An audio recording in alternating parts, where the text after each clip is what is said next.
आणि ज्यांच्या जयंतीचा उत्सव आज आपण या ठिकाणी साजरा करत आहोत. हा उत्सव साजरा करत असताना आपण गुगलवर पाहतो संपूर्ण देशात हा उत्सव साजरा होतो आणि संपूर्ण देशात त्यांची जयंती साजरी केली जाते.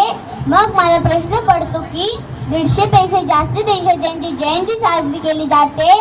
मग अशी काय किमया केली या महामानवाने की संपूर्ण देशाने यांची जयंती साजरी करावी लागते आणि संपूर्ण जगाला या महामानवाचे इतके काय अभिमान वाटतात आणि संपूर्ण जग या महामानवाच्या जन्मदिवसाला ज्ञानाचा दिवस असे का म्हणतात आणि मग या महामानवाने असे काय कार्य केले हा प्रश्न मला पडतो.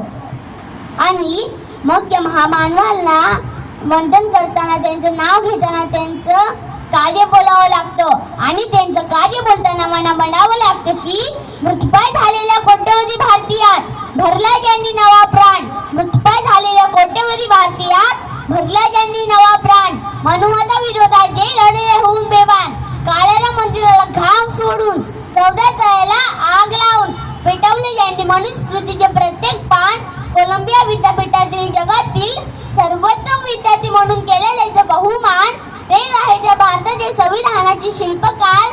त्यांनी दिल्या भारताला जगातील सर्वोत्तम असं संविधान ज्यांच्या पुढे झुकते या देशातील नव्हे तर जगातील प्रत्येकाची मान. तेच आहे प्रत्येकाचा स्वाभिमान. अशा विश्वरत्न डॉक्टर बाबासाहेब आंबेडकरांना माझा शाबासकी.